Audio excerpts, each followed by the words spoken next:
Lord. Salam. I'm very happy here that I'm serving God. Serving मतलब worship करने mill रहा है मुझे. बहुत महीने हो गए बात नहीं किया तो आदत चली गई. बट फोन पे हम बात करते हैं, राइट? बट चर्च में जो एक आदत थी हमारी, चर्च में आना, वर्शिप करना, वो सब कहीं ना कहीं छूट गया है. We know that. But gratefully I'm thankful to God that God ने मुझे चांस दिया है, मुझे चुना है that I can do something for Him is lockdown में. So all glory to Him. So let us worship our God with the first song, दिल की गहराई से. एंड आपको अगर आता है गाना, प्लीज हो सके तो आप घर पे गाइए, क्योंकि ये पूरी स्तुति जाने वाली है हमारे परमेश्वर पिता के पास. Not for me, not for anyone, but only for our God. अगर हम भरोसा रखते हैं तो, नहीं रखते हैं तो it's all okay. You can just watch this video और watch this message and our Sunday worship. Thank you so much.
भक्तीकरिता देवाची स्तुती करीतो आणि आपणा सर्वांचं अभिनंदन. तुम्ही सुद्धा आजच्या भक्तीमध्ये सहभागी झालेले आहात. देवाची स्तुती करूया. प्रार्थना करीतो. पवित्र पवित्र सर्वसमर्थ आकाश आणि पृथ्वीच्या निर्माण करणाऱ्या महान पराक्रमी देवा, प्रभू येशू ख्रिस्ता, पुन्हा एकदा आजच्या या शब्दाद्वारे आठवड्याच्या प्रथम दिनी तुझी भक्ती, तुझी आराधना, तुझी स्तुती, तुझं जय जयकार करण्याकरिता, तुझं गुणगान करण्याकरिता प्रभू तू आम्हाला आणि जे सर्व सहभागी होत आहेत त्या प्रत्येकाकरिता आमची स्तुती करतो. शक्तिमान देवा, आज पुन्हा एकदा तू आम्हाला आजच्या भक्ती करवी, आशीर्वादित करावं आणि करणार आहे. आम्ही तुझे उपकार मानतो. संपूर्ण वेळ आम्ही तुझ्या हातात सोपून देतो. आमचा धन्यता अर्पो ख्रिस्त, तुझ्या पवित्र आणि गोड नावात प्रार्थना केली म्हणून आहे.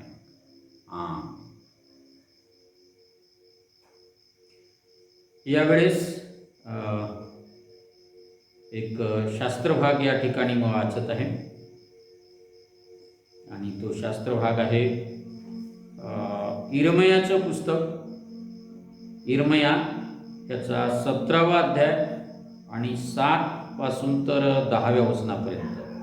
इर्मया अध्याय 17 आणि वचने 7 पासून 10 पर्यंत. त्यामध्ये अशा रीतीने लिहिलेलं आहे, जो पुरुष परमेश्वरावर भाव ठेवितो ज्याचा भावविषय परमेश्वर आहे तो धन्य. तो जलाशयाजवळ लाविलेल्या वृक्षासारखा होईल. तो आपली मुळे नदी किनारी पसरेल. उन्हाची झळई येते, तिला तो भिणार नाही. त्याची पाने हिरवी राहतील. अवर्षणाच्या वर्षी त्याला चिंता पडणार नाही. तो फळे देण्याचे सोडणार नाही. हृदय सर्वात कपटी आहे, ते असाध्य रोगाने ग्रस्त आहे. त्याचा भेद कोणाला समजतो? प्रत्येकास ज्याच्या त्याच्या वर्तनाप्रमाणे, ज्याच्या त्याच्या करणीप्रमाणे प्रतिफळ देण्यास मी परमेश्वर हृदय चालून पाहतो, अंतर्याम पारखितो. देवबाप या वाचलेल्या शास्त्रावसात पाठव आणि आम्हाला सुद्धा आशीर्वादित करो.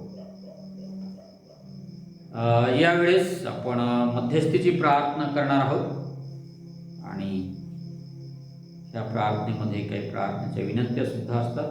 त्या सुद्धा आपल्याला सहभागी करता येतात. त्या विनंत्या करता सुद्धा आपण प्रार्थना करीतो. प्रार्थना करूया. पवित्र पवित्र सर्वसमर्थ आकाश आणि पृथ्वीच्या निर्माण करणाऱ्या महान पराक्रमी देवा, आम्ही तुझी स्तुती करीतो, तुझ्या नावाला गौरवितो. कारण तू आमचा जिवंत परमेश्वर. लागणारी तुझी कृपा, शक्ती, सामर्थ्य तू पुरवितोस. आम्ही तुझे उपकार मानतो, तुझ्या नावाला गौरवितो. सर्वशक्तिमान देवा, या संपलेल्या आठवड्यामध्ये ज्या सर्वांचं वाढदिवस झालेले आहे त्यांच्याकरता आमची स्तुती करतो. विशेषतः आमची प्रार्थना आणि आमची स्तुती करतो आणि त्याकरिता तिने तिचा वाढदिवस साजरा केलेला आहे आणि लागणारी तुझी कृपा पुरवलेली आहे. नवीन वर्षामध्ये पदार्पण केलेले असताना नवीन शक्ती, नवीन बळ, नवीन आरोग्य आणि नवीन सामर्थ्य तिला तो पुरव आणि त्याकडून तुझं गौरव होऊ दे. उत्तम अशा प्रकारचं आरोग्य दे.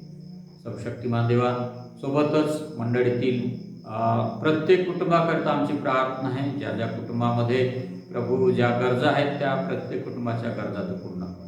एवढेच नाही, ज्यांना बरं नाही अशा प्रत्येकाला आम्ही तुझ्या हातात सोपून देतो. प्रत्येकाला तुझा स्पर्श कर प्रभू. आम्ही प्रार्थना करतो बंधू संदीप मंजीवाल्यांच्याकरिता, त्यांना तुझा स्पर्श कर आणि प्रभू तुझ्या नावामध्ये उत्तम अशा प्रकारचं आरोग्य दे आणि सर्व काही तुझ्या नियंत्रणामध्ये असू दे, ही आमची प्रार्थना. सर्वशक्तिमान देवा, करुणाकडून आलेली जी विनंती आहे त्यांच्याकरता आमची प्रार्थना आहे प्रभू. त्यांना आम्ही तुझ्या हातात सोपून देतो. तुझा स्पर्श कर आणि उत्तम अशा प्रकारचं आरोग्य दे. सर्वशक्तिमान देवा, आमची प्रार्थना आहे तुझ्या कृपेने, दयेने आम्ही प्रार्थना करतो, विनवितो, मागतो. सर्वशक्तिमान देवा, की तू आम्हाला सर्व सभासदांना मंडळातील सर्वांनी एकत्र येऊन भक्ती करावी म्हणून आमचे मार्ग मोकळे कर. आणि प्रभू लवकरात लवकर अशा प्रकारची एकत्र सहभागितेची भक्ती सुरू होईल ह्याकरिता प्रभू तू राज्य सरकार, केंद्र सरकार यांच्या मनात अंतःकरणात प्रभू तुझा स्पर्श कर, त्यांच्याशी बोल, त्यांना मार्गदर्शन कर. आणि विशेष करून आमच्या देशातील प्रभू जे कोरोना किंवा कोविड-19ने जी परिस्थिती निर्माण झालेली आहे ती पूर्ववत व्हावी ही आमची प्रार्थना आहे. आणि प्रभू अशा प्रकारची ही जी समस्या आहे ही समस्या आमच्या देशातून निघून जावी याकरिता विशेष तुझी कृपा कर, तुझी दया कर. आमचा जिल्ह्यातील प्रभू पॉझिटिव्हचे प्रमाण कमी होऊ दे ही आमची प्रार्थना. आमचं राज्याचे प्रमाण राज्यातील पॉझिटिव्हचे प्रमाण कमी होऊ दे ही आमची प्रार्थना. आमच्या देशातील पॉझिटिव्हचे प्रमाण कमी होऊ दे, जगातील पॉझिटिव्हचे प्रमाण कमी होऊ दे. आणि प्रभू लवकरात लवकर यावर उपाययोजना तू कर ही आमची प्रार्थना. आम्ही सर्व काही तुझ्या हातात आमचा धन्यतार ख्रिस्त तुझ्या पवित्र आणि गोड नावात प्रार्थना केली म्हणून. यावेळेस आपण देवाच्या वचनाकडे लक्ष लावूया. पुन्हा एकदा सर्वांना सलाम. मंडळातील सर्व लहान पोरांना ख्रिस्त प्रीतीत सलाम. प्रियानो, मागील रविवारपासून WHO लॉकडाऊन गाईडलाईन्स आणि बिब्लिकल लॉकडाऊन गाईडलाईन्स हा मुख्य विषय सुरू केलेला आहे. आणि त्या अंतर्गत आपण समजून घेत आहोत की हात धुणे व हृदय धुणे किंवा हात शुद्ध करणे व अंतःकरण शुद्ध करणे हे कितीतरी महत्त्वाचे आहे आणि का महत्त्वाचे. मागच्या वेळेस आपण समजून घेण्याचा प्रयत्न केला की येशूच्या रक्ताने आपले अंतःकरण शुद्ध करणे किंवा धुणे हे का गरजेचे आहे किंवा का महत्त्वाचे. पुन्हा एकदा आजच्या संदेशाकरता इर्मया 17 आणि 9 हे वचन मी वाचत आहे. हृदय सर्वात कपटी आहे, ते असाध्य रोगाने ग्रस्त आहे, त्याचा भेद कोणाला समजतो. प्रियांनो, अशा ह्या असाध्य रोगाने ग्रस्त अशा अंतःकरणाला रोगमुक्त करण्यासाठी जगातील कोणतीच यंत्रणा सक्षम नाही, कोणाजवळ उपाय नाही. मानवी अंतःकरणाला शुद्ध पवित्र करण्यासाठी मानव प्राणी असमर्थ आहे. मग समर्थ कोण आहे? सृष्टी निर्माण करता परमेश्वर हा समर्थ आहे. त्याने निर्माण केलेली यंत्रणा समर्थ आहे, त्याने तयार केलेली योजना समर्थ आहे. मग प्रियानो, योजना काय आहे? योजना ही आहे की प्रभू येशू ख्रिस्ताच्या पवित्र रक्ताद्वारे, प्रभू येशू ख्रिस्ताच्या पवित्र रक्ताद्वारे संपूर्ण मानव जातीच्या पापांची क्षमा व्हावी व अशुद्ध अशा मानवी अंतःकरणाची शुद्धता व्हावी. प्रियानो, पापांची क्षमा, अंतःकरणाची शुद्धता, येशूचे रक्त या संबंधात अनेकांना काही प्रश्न आहेत. त्यापैकी 3 प्रश्न महत्त्वाचे आहेत. पहिला प्रश्न, प्रभू येशूचे रक्तच का? दुसरा उपाय नव्हता का?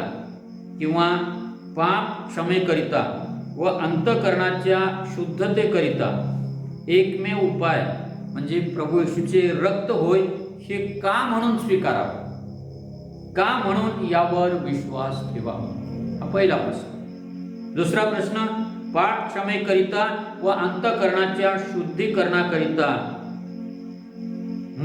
आम्हाला आपल्या सर्वांना काय करावं लागेल? तिसरा प्रश्न आहे, सांगितलेले उपाय आपण सर्वांनी केल्यास अजून आपल्याला काय काय मिळेल? हे 3 प्रश्न आहेत. आणि ह्या 3 प्रश्नापैकी आपण आज पहिल्या प्रश्नाचं उत्तर शोधण्याचा प्रयत्न शोधणार आहोत. आणि उरलेल्या 2 प्रश्नाचं उत्तर तुम्हाला 30 ऑगस्ट रविवारला तुम्हाला त्याचं उत्तर मिळेल. प्रश्न क्रमांक 1, प्रभू येशूचे रक्तच का? दुसरा उपाय नव्हता का? प्रियानो, प्रश्न उत्तम व मार्मिक अशा प्रकारचा. आपण सर्वजण लक्षात ठेवूया की पाप क्षमेकरिता व अंतःकरणाच्या संपूर्ण शुद्धीकरणाकरिता एकमेव उपाय म्हणजेच प्रभू येशू ख्रिस्ताचे रक्त.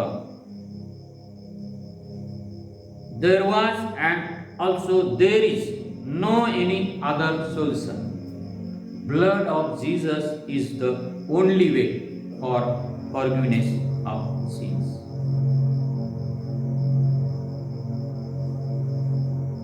प्रियानो, मानवी अंतःकरणाची जडणघडण कोणी केली? प्रथम मानवाचं अंतःकरण कोणी बनवलं? बायबल याला उत्तर देतं. बायबलचे उत्तर आहे की सृष्टी निर्माण करत्या परमेश्वराने, देवाने प्रथम मानवाची त्याच्या अंतःकरणाची जडणघडण केलेली आहे. वेळ मिळाल्यावर हा संदेश संपल्यानंतर तुम्ही स्वतःच्या घरी तुम्ही वाचू शकता. उत्पत्ती 1:26, त्यानंतर उत्पत्ती 2:7, 21, 22, 23 ही वचने. एवढंच नाही, स्तोत्र 139, 13 आणि 14 हे सुद्धा तुम्ही वाचू शकता. आणि म्हणून प्रियानो, पाप क्षमेचा व अंतःकरणाच्या शुद्धीकरणाचा उपाय त्याच्या जवळ आहे. बायबलमध्ये सर्व काही व्यवस्थित सांगितलेले आहे, व्यवस्थित लिहिलेले आहे. मात्र मानवी बुद्धीला लवकर पटत नाही, लवकर आकलन होत नाही. मी अगदी सिंपल किंवा साध्या किंवा सोप्या पद्धतीने तुम्हाला समजावून सांगण्याचा प्रयत्न करीत आहे. प्रियानो, बायबलनुसार देवाने निर्माण केलेल्या प्रथम मानवाला व स्त्रीला स्वतः देवाने प्रत्यक्ष हजर असताना एक आज्ञा दिली. ती आज्ञा म्हणजे बऱ्या वाईट जाणणाऱ्या झाडाचं फळ खाऊ नये. मात्र त्यांनी खाल्लं, त्यांनी देवाची आज्ञा मोडली, म्हणजेच पाप केले, म्हणजेच त्यांचे अंतःकरण भ्रष्ट झाले, शरीर सुद्धा भ्रष्ट झालं, संपूर्ण जीवनाचं पावित्र्य संपलं. परिणामतः पवित्र अशा एदेन बागेतून प्रथम मानव आदाम व त्याची पत्नी हव्वाबाई ह्यांना देवाने बाहेर काढलं, त्यांना हाकललं. ते दोघेही नग्न होते. उत्पत्ती 3:21 नुसार देवाने त्यांना चर्म वस्त्रे घातली, चांबड्याची वस्त्रे. ह्या प्रक्रियेमध्ये भूमीवर रक्त सांडले किंवा रक्त पडले. काही अभ्यास तज्ञांच्या मते ते एखाद्या कोकऱ्याचे रक्त होते, तर काही अभ्यास तज्ञांच्या मते अनेकदा चर्मवस्त्रे करावी लागली आणि अनेकदा भूमीवर रक्त सांडले, रक्त पडले. ते रक्त ओरड करू लागले. उत्पत्ती 4:10 तुम्ही वाचलं तर लक्षात येईल. प्रियानो, देवाचा नियम सांगतो रक्ताबद्दल रक्त. इब्री लोकासपत्र 9 अध्याय आणि 22 वचनामध्ये अशा रीतीने म्हटले, नियमशास्त्राप्रमाणे रक्ताने बहुतेक सर्व काही शुद्ध होते आणि रक्त ओतल्या वाचून पाप क्षमा होत नाही. लेविय 17:11 मध्ये अशा रीतीने म्हटलेले, शरीराचे जिवंत रक्तात असते आणि तुमच्या जीवाबद्दल वेदीवर प्रायश्चित करण्यासाठी ते मी तुम्हाला दिले आहे. कारण रक्तात जीव असल्या कारणाने रक्तानेच प्रायश्चित होते. प्रियानो, हिंदीमध्ये एक म्हण आहे, खून के बदले खून. ही म्हण कदाचित या बायबलमधूनच बाहेर आलेली. ही म्हण समजली तर मग सर्व काही समजेल निश्चित. आज्ञा मोडून पापी ठरलेल्या व संपूर्ण अंतःकरण भ्रष्ट झालेल्या मानवावर मात्र देवाचं महान प्रेम होतं. का? कारण स्वतः देवानेच स्वतःच्या हाताने स्वतःच्या प्रतिरूपामध्ये त्या मानवाला, प्रथम मानवाला घडविलेलं होतं. त्या प्रेमामुळे किंवा त्या महान प्रीतीमुळेच देव पुन्हा एकदा योजना तयार करतो. त्या योजनेविषयी उत्पत्ती 3:15 मध्ये भविष्यवाणी केलेली आहे. ती भविष्यवाणी येशूविषयीची आहे. प्रियानो, सृष्टी निर्माण करता परमेश्वर स्वतः येशूच्या रूपात भूतलावर जन्म घेतो व संपूर्ण मानव जातीच्या पाप क्षमेकरिता आणि मानवाच्या अंतःकरणाच्या शुद्धीकरणाकरिता स्वतःला अर्पण करतो. वधस्तंभावर असताना त्याच येशूचे रक्त भूमीवर पडते आणि त्याच क्षणी भूमीची ओरड थांबते. त्याच वेळेस पाप क्षमेची व अंतःकरण शुद्ध करण्याची योजना पूर्ण होते. येशूचे रक्त भूमीवर पडल्यानंतर तो स्वतः डिक्लेअर करतो, हे बापा, त्यांना क्षमा कर, कारण ते काय करीतात हे त्यांना समजत नाही. लूक 23:34. शेवटी तो योजना पूर्ण झाल्याचे घोषित करीतो. पूर्ण झाले आहे. योहान 19:30. नंतर प्रभू येशूचा मृत्यू होतो, मात्र मरणानंतर तिसऱ्या दिवशी जिवंत होतो. त्याचे स्वर्गारोहण होते आणि तो पुन्हा येणार आहे. आणि म्हणूनच येशू पापांची क्षमा करण्यास समर्थ आहे. येशूच्या रक्तानेच पापांची क्षमा होते. याविषयी बायबलमध्ये स्पष्टपणे सांगितलेले आहे. काही वचने यावेळेस आपण वाचूया. इब्री लोकासपत्र 10 अध्याय आणि 10 वचनात म्हटलेले, त्या इच्छेने आपण येशू ख्रिस्ताच्या एकदाच झालेल्या देहार्पणाद्वारे पवित्र केलेले आहे. पहिले पेत्र 1:19. तर निष्कलंक व निर्दोष कोकरा असा जो ख्रिस्त त्याच्या मूल्यवान रक्ताने तुम्ही मुक्त झाले. पहिले योहान 1 अध्याय 7 ते 9. पण जसा तो प्रकाशात आहे तसे जर आपण प्रकाशात चालत असलो तर आपली एकमेकाबरोबर सहभागिता आहे आणि त्याचा पुत्र येशू याचे रक्त आपल्याला सर्व पापापासून शुद्ध करते. आपल्या ठाई पाप नाही असे जर आपण म्हणत असलो तर आपण स्वतःला फसवितो व आपल्या ठाई सत्य नाही जर आपण आपली पापे पदरी घेतली तर तो विश्वसनीय व न्यायी आहे, म्हणून आपल्या पापांची क्षमा करील व आपल्याला सर्व अनितीपासून शुद्ध करील. 1 योहान 2:1 आणि 2. अहो माझ्या मुलांनो, तुम्ही पाप करू नये म्हणून हे मी तुम्हास लिहितो. जर कोणी पाप केले तर नीती संपन्न असा जो येशू ख्रिस्त तो पित्याजवळ आपला कैवारी आहे आणि तोच आपल्या पापाबद्दल प्रायश्चित आहे. केवळ आपल्याच पापाबद्दल नव्हे तर सर्व जगाच्याही पापाबद्दल आहे. इब्री 9:28. त्या अर्थी ख्रिस्त पुष्कळांची पापे स्वतःवर घेण्यासाठी एकदाच अर्पीला गेला आणि जे त्याची वाट पाहतात त्यांना पापासंबंधात नव्हे तर तारणासाठी तो दुसऱ्यांदा दिसेल. प्रियानो, अशा प्रकारे देव पाप क्षमेची व अंतःकरणाच्या शुद्धीकरणाची योजना पूर्ण करीतो. ही योजना संपूर्ण मानवजाती करीत आहे.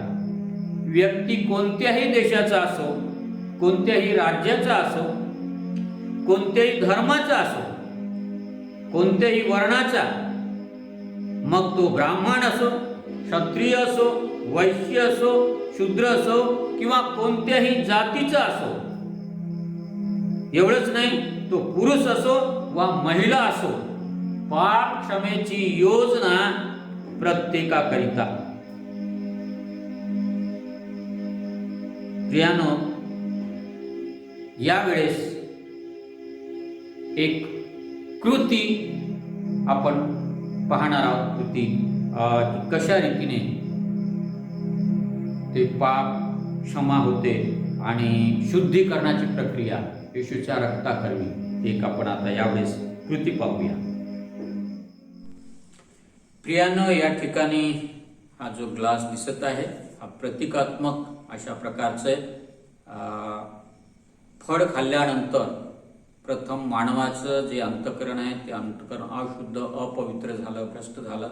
अर्थात त्याचं हे या ठिकाणी सिम्बॉल हे प्रतीक आहे. हे काळं अशा प्रकारचं दर्शक आहे आणि तुम्ही मागच्या वेळेस पाहिलेले. आता येशू ख्रिस्ताने वधस्तंभावर त्याचं पवित्र रक्त सांडविलं. ते रक्त अशुद्ध अंतःकरणाला कशा रीतीने शुद्ध करीते प्रभू हे एक प्रतिकात्मक या ठिकाणी तुमच्या समोर सादर करीत आहे, जेणेकरून लवकर समजेल त्या दृष्टिकोनातून. या ठिकाणी हे जे आहे हे येशू ख्रिस्ताच्या रक्ताचं प्रतिकात्मक किंवा सिम्बॉल आहे, अशा प्रकारचं आहे. तर आपण या ठिकाणी हे पाहूया कशा रीतीने मानवी अंतःकरण येशू ख्रिस्ताच्या रक्ताद्वारे शुद्ध होत असते.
प्रियानो, या ठिकाणी तुम्हाला दिसत आहे की प्रभू येशू ख्रिस्ताच्या रक्ताद्वारे अशुद्ध अंतःकरण, भ्रष्ट अंतःकरण ते अशा पद्धतीने शुद्ध होते.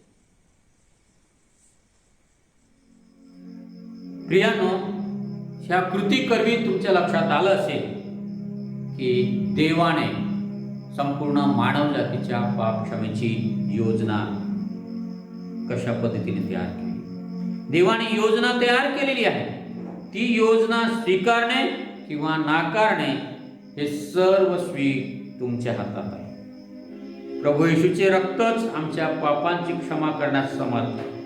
येशूचे रक्त विश्वास ठेवणाऱ्याकरिता मौल्यवान आहे. आणि म्हणून एक तरुण पिढीचा गायक अंकुर मसीह अशा रीतीने म्हणतो, तेरा लहू बड़ा कीमती है प्रभु, तेरा लहू बड़ा कीमती है प्रभु, क्योंकि उस लहू में जो ताकत है जिससे हम पाते हैं छुटकारा. प्रियांनो, प्रार्थना करणार आहोत, पण प्रार्थना करण्या अगोदर आपण हे गीत सुद्धा ऐकूया आणि आपल्या मनाची अंतःकरणाची तयारी करूया. यावेळेस आपण हे गीत ऐकूया.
या उत्तम गीताकरिता.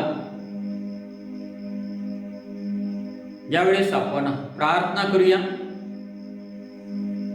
परमपवित्र सर्वसमर्थ आकाश आणि पृथ्वीच्या निर्माण करणाऱ्या महान पराक्रमी देवा, आम्ही तुझी स्तुती करीतो, तुझ्या नावाला करू. 2000 वर्षापूर्वी सर्वशक्तिमान देवा, तुझा प्रिय पुत्र प्रभू येशू अर्थात तू येशूच्या रूपात त्या भूतलावर जन्म घेऊन तू आम्हा प्रत्येकासारखं जीवन जगले. प्रभू, तू निष्पाप निष्कलंक अशा प्रकारे जगाचे पाप हरण करणारा कोकरा तू बनला आणि स्वतःला तू वधस्तंभावर दिले. तुझं त्या ठिकाणी बलिदान झालं आणि ते बलिदान संपूर्ण मानव जातीच्या पापांच्या क्षमेकरिता, संपूर्ण मानव जातीच्या अंतकरणाच्या शुद्धीकरणाकरिता, संपूर्ण मानव जातीला सार्वकालिक जीवन प्राप्त व्हावं म्हणून, संपूर्ण मानव जातीला स्वर्गामध्ये त्या ठिकाणी स्थान मिळावं म्हणून प्रभू वधस्तंभावर स्वतःला तू दिले. सर्वशक्तिमान देवा, त्या बलिदानाकरवी संपूर्ण मानव जातीच्या उद्धाराची तू योजना पूर्ण केली. आम्ही तुझी स्तुती करतो, तुझ्या नावाला गौरवितो. सर्वशक्तिमान देवा, की ही संधी तुझ्यावर विश्वास ठेवल्यामुळे आम्हाला सुद्धा मिळाली. परंतु जगामध्ये अनेक लोक आहेत प्रभू, या संधीपासून, पाप क्षमेच्या संधीपासून, अंतकरणाच्या शुद्धीकरणाच्या संधीपासून प्रभू अनेक लोक वंचित आहेत. प्रभू, तू जाणतोस त्यांचं मन, त्यांचं अंतकरण, त्यांच्या समस्या, त्यांच्या अडचणी. प्रभू, तू योजना तयार केली, साकार झाली. ती योजना प्रत्येकाकरिता आहे आणि आमची कडकडीची आग्रहाची प्रार्थना आहे प्रभू, की तुझ्या कृपेने, दयेने संपूर्ण मानव जातीचं पाप क्षमा व्हावं, ह्याकरिता प्रत्येक व्यक्तीला, प्रत्येक भावाला, प्रत्येक बहिणीला प्रभू येशू तुझं वचन कळू दे. त्यांच्यापर्यंत तुझं वचन कळू दे प्रभू, पोहोचू दे. त्यांना समजू दे प्रभू, की जगामध्ये पापांची क्षमा करणारा आलेला आणि तो प्रभू येशू ख्रिस्त. प्रभू, त्या लोकांना समजू दे की अंतकरणाची शुद्धता करणारा आलेला आहे तो प्रभू येशू ख्रिस्त. प्रभू, त्यांना समजू दे की आशीर्वादाचं जीवन जगण्याकरिता येशू ख्रिस्त आलेला आहे. प्रभू, त्यांना समजू दे की मानवाला खरी शांती देण्याकरिता प्रभू येशू या जगात आले. त्यांना समजू दे प्रभू की आनंदाचं जीवन जगण्याकरिता ह्या जगामध्ये येशू प्रभू. त्यांना समजू दे की भयमुक्त जीवन जगण्याकरिता येशू या जगात आहे. प्रभू, त्यांना समजू दे की आजारातून पूर्णपणे बरं करण्याकरिता येशू त्यांच्याकरिता आहे.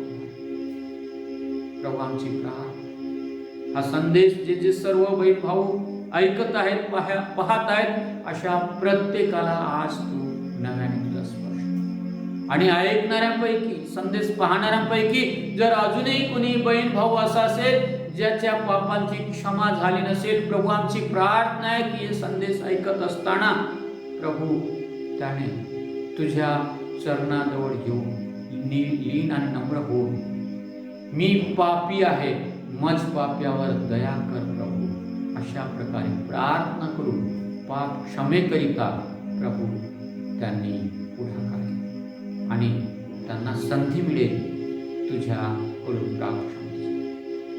त्यांना संधी मिळेल त्यांचं अंतःकरण शुद्ध आणि पवित्र करण्याची.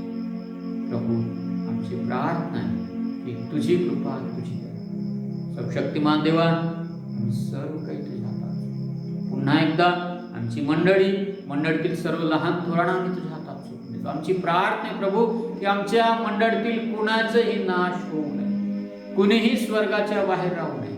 प्रत्येक भावाने, बहिणीने प्रभू पापांची क्षमा प्राप्त करून, नवीन जन्म प्राप्त करून, नवीन जीवन जगू प्रभू तुझ्या कृपेद्वारे सार्वकालिक जीवन प्राप्त. तुझ्या कृपेद्वारे प्रभू ही संधी आणि साथ ही आमची प्रार्थना. शक्तिमान देवा, आम्ही सर्व काही तुझ्या हातात. सर्व काही तुझ्याच इच्छेनुसार तुझ्याच गौरवास्तव घडून यावं ही आमची प्रार्थना. आमची स्तुती करतो, तुझ्या नावाला गौरवतो की तू आम्हाला आजच्या संदेशाकरवी सुद्धा आशीर्वादित केले. आमचा धन्यतारक ख्रिस्त तुझ्या पवित्र आणि गोड नावात प्रार्थना केली म्हणून आहे. यावेळेस प्रभूने शिकलेली प्रार्थना करूया. आणि तुमच्यापैकी जितक्यांना असं वाटत असेल उभं राहावं, शक्य असेल मला उभं राहता येईल, ज्यांना शक्य नाही ते बसूनच असू शकतात. यावेळेस प्रभूने शिकलेली प्रार्थना करू. हे आमच्या स्वर्गातील बाप्पा, तुझे नाव पवित्र मानलं. तुझे राज्य जसे स्वर्गात तसे पृथ्वीवर तुझ्या इच्छेप्रमाणे आमची रोजची भाकर आज आम्हास दे. आणि जसे आम्ही आमच्या ऋणासून सोडले तशीच तू आमची ऋण आम्हास सोड. आणि आम्हास परीक्षेत आणू नकोस, तर आम्हास वाईटापासून सोड. कारण की राज्य, सामर्थ्य आणि गौरव ही सर्व काळ तुझीच आहे. आता देवबापाची प्रीती, प्रभू येशू ख्रिस्ताची कृपा, पवित्र आत्म्याची सहभागिता आम्हा प्रत्येकासोबत सदा सर्व काळ असो.